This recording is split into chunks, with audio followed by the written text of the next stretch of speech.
if you wouldn't mind talking about maybe your plans after your education here in America. I'm applying to PhD programs at the moment, 3 schools in Canada. Okay. So if I do get in, I will go. And if not, then just move on, live somewhere else for a while. Yeah. But nowhere in America. You'll try to get out of the country.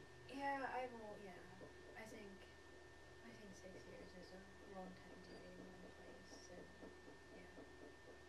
Do you find that you have like this desire to continually move to new places? I do. You do. Yeah, I think it started with moving so young and just going back and forth for holidays and then coming here. And I think somehow along the way I got used to not fitting in anywhere, and I think I like that feeling because it gives a much better view of things. And so yeah, I do feel that need to move. Do you? I mean, even though you enjoy moving, you enjoy kind of maybe being on the outside of certain places. Do you ever like feel? I'd like to say homesick, but not homesick for your home, but homesick for like the sense of home, like just for like one to like just feel like this is. Oh yeah, okay. That's always there. That's always there. Yeah, and there's that mourning, that sense of mourning you have for what could be, Right. That you not moved as a child and all of that. But yeah, I think it's becoming increasingly difficult for me to communicate with my family. Okay. Because of the distance physically, and also I have a different educational background than they do, so it becomes harder. And possibly just the experiences that you have, it becomes harder to really even talk, like to convey them, because it's hard. I imagine it's hard to talk to somebody that hasn't experienced what you have. Right. Yeah. And so there's like this sort of distance or this gap. Yeah, that reminds me, recently I was talking to one of my cousins, and I was thinking maybe I'll go home this coming semester, and I wasn't sure about it, so my mom asked one of my cousins to speak to me, and she was telling me that I could maybe work for a newspaper if I wanted to. Her husband has connections or whatever. But she was saying how she was telling me that to be a writer that I need to have experiences, and somehow my experiences here didn't count. Yeah, and I have trouble. I don't speak Sinhalese very well, so I couldn't get back at her. So I was just letting her speak.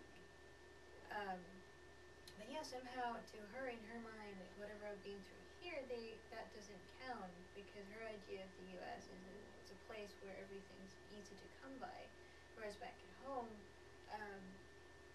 you have to go through so many hoops just to, achieve something. So somehow they seem to say like whatever I've gone through here is not. It's not enough. It's not enough. You're Yeah. not, Somehow you're not struggling enough. Right. Okay. I don't struggle enough here, and I will really find myself when I go home. Sure. So it's hard when people you looked up to as a child think that way. Okay. So yeah. Sort of sticking with a little bit of that idea of the ideas that your family has and the way you interact. Do you feel like there's a general difference in the social interaction between what you experience here in America or back home in Sri Lanka, as far as just meeting somebody on the street or the sidewalk, sort of how that interaction takes place? Yeah, I think people here, they're used to space, right? Okay. Even when you stand in the line, there's always like this much space, right? Whereas back at home, somebody will be really close to you. Sure. And that closeness in relationships too, that some people who you might not want to share information with, your family, they might be too pushy in wanting something, or wanting to know something. Whereas over here, people are there's a lot of that, the idea of being an individual, right? So you're your own person, and that mentality, but back at home, like your business is everyone's business. People, like if you're not doing well, people want to know what they can do to help out, and if mostly meddling Right. of sorts. Yeah, Okay.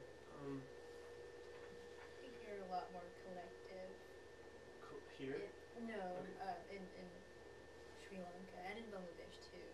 Collective, like in what sense? People tend to think of themselves as a collective, Okay. whereas over here, I think people would like to think they're all like individualistic, Sure. but that there's that can go only so Mhm. far. Yeah. It might be hard to really answer this because your family is all back home for the most part. Mhm. Like none of them are here. But from what you've experienced or have seen, what would you say some of the differences are between the family structure or dynamic? You know, here in America, it's sort of become you have your nuclear family, Mhm. but then that's almost kind of it. You know, the family's getting smaller and smaller and smaller. Right. Is that similar or different? It's becoming that way. Is it? Yeah. Okay. Oh, yeah. Especially in Sri Lanka. It's not the case in Bangladesh. People are still very close knit, and people have extended families. But in Sri Lanka, it's yeah, it's becoming like this. It is. Okay. Yeah. All right. And maybe as a final question, uh, if somebody from Sri Lanka, a younger person, was thinking about immigrating to America Mhm. for any extended period of time, and they were to ask you, like, you know, do you have any advice, anything I should be looking out for or Mhm. expecting, uh, what would you tell that person, knowing what you know now, and realizing that that person really has no um, real concept of what America would be like as far as what they're expecting? I'd probably tell them that whatever the historical context that they have to the U.S., that they attach to the U.S., is not necessarily it doesn't necessarily apply now. Okay. Does that make sense? Yes. Um, Yeah. Yeah, because so many things have changed. Like I said, Mm. people came here 100 years ago, and that I feel like that. Is what you're being taught. Right. Like Yeah. the idea of America 100 years ago. Yeah, that's Okay. being taught right now, Sure. and that that came and went, Right. and that's no longer the case. Yeah. And so that is that idea that you're being taught is sort of like an idealistic idea, like Yeah. America is great. Right. Yeah. There's And like it's this big boom. oh And all yeah, that. and it's so easy to fall in love with that Sure. because you see, we have a constitution that doesn't have checks and balances, and Right. you're taught about the system, which is just so perfect on paper that you fall for that, Mhm. and back at home we have a political system that's not necessarily pristine, and on paper again, what we have here, what you have here, it looks lovely. So yeah, so it's very idealistic, and Sure. it just takes you by storm, and then yeah. Right. All right. Well, thank you very much Thank you. for this interview. Yeah. All right. So we'll walk away now. Let's not get